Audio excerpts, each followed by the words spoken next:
सोचिए, एक ऐसा शहर जहां सड़कों के किनारे फल सब्जी नहीं, हीरे, मोती और सोना खुलेआम बिकता था। ये कोई कल्पना नहीं, ये था विजयनगरम साम्राज्य, दक्षिण भारत का सबसे समृद्ध साम्राज्य। 14वीं से 16वीं शताब्दी तक विजयनगर इतना अमीर था कि विदेशी यात्रियों ने लिखा, यह नगर रोम और काहिरा से भी अधिक भव्य है।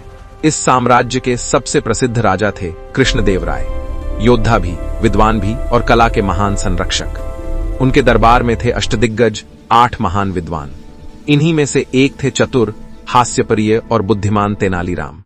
तेनालीराम सिर्फ हंसी-मजाक नहीं करते थे, वे अपनी बुद्धि से राजा को युद्ध, न्याय और राजनीति में सही निर्णय दिलाते थे। इसी काल में विजयनगर की कला सिर्फ देखने की नहीं, सुनने की भी थी।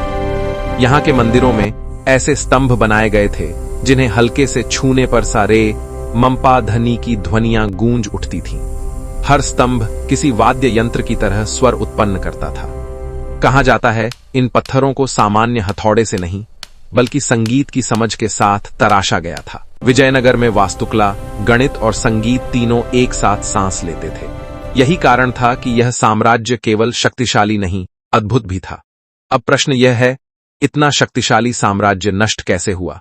1565 ईस्वी, तालिकोटा का युद्ध। 5 मुस्लिम सल्तनतों ने मिलकर विजयनगर पर आक्रमण किया। युद्ध के बाद जो हुआ वह इतिहास की सबसे भयावह घटनाओं में से एक था।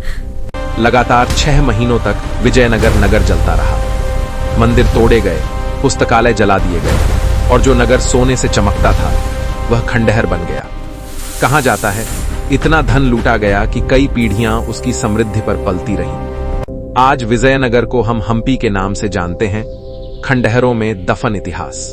पर प्रश्न अब भी जीवित है, अगर ज्ञान, शक्ति और अपार संपत्ति के बावजूद एक साम्राज्य नष्ट हो सकता है, तो क्या इतिहास हमें कोई मौन चेतावनी देता है?